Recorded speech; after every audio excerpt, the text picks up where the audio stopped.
मैं सुलेमान हूँ, बहुत सामर्थी, बहुत धनवान राजा, जिसके एक बार बोलने से हर काम हो जाता था। पूरा राज्य मेरी आज्ञा से चलता था। दुनिया मुझे सबसे बुद्धिमान राजा कहती थी, क्योंकि परमेश्वर ने मुझे ऐसी समझ दी थी जो किसी और को नहीं मिली। पर इस सब के बावजूद मैं अकेला था, थका हुआ था और निराश भी, क्योंकि मुझे लगा मेरा परमेश्वर अब मेरे साथ नहीं है। वो जिसने मुझे महान बनाया था वही अब मुझसे दूर चला गया। तो ये सब कैसे हुआ? कैसे मैं जो परमेश्वर का प्रिय था उससे दूर चला गया? चलिए जानते हैं। पर उससे पहले अगर आप इस चैनल पर नए हैं तो सब्सक्राइब करें और शेयर करें मेरी इस यात्रा को, कैसे मैं परमेश्वर का प्रिय बना और कैसे मैंने उसकी बात नहीं मानी।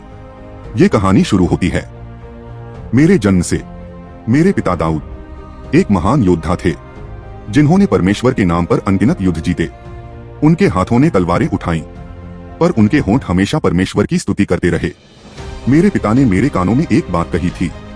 उन्होंने कहा, सुलेमान, तेरा नाम शांति का प्रतीक है। तेरे हाथ में तलवार नहीं, पर तेरे पास बुद्धि होगी, और यही बुद्धि तेरी पहचान बनेगी। मेरी माँ बतशेबा ने मुझे बचपन से सिखाया कि मैं परमेश्वर के घर का निर्माता बनूंगा, क्योंकि मेरे पिता को युद्ध ने व्यस्त रखा, पर मुझे परमेश्वर ने अपने मंदिर के लिए चुना।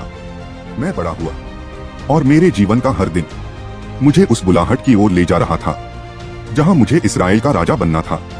जब पिता वृद्ध हुए तो उन्होंने मुझे अपने पास बुलाया। उनकी आंखों में थकान थी, पर शब्दों में आग थी। उन्होंने कहा, सुलेमान, परमेश्वर के मार्गों पर चलना, उसकी आज्ञाओं को मानना, क्योंकि अगर तू उससे दूर हुआ तो तेरी बुद्धि भी तुझे बचा नहीं पाएगी। मैंने सिर झुकाकर वचन दिया, और कुछ समय बाद मैं इस्राएल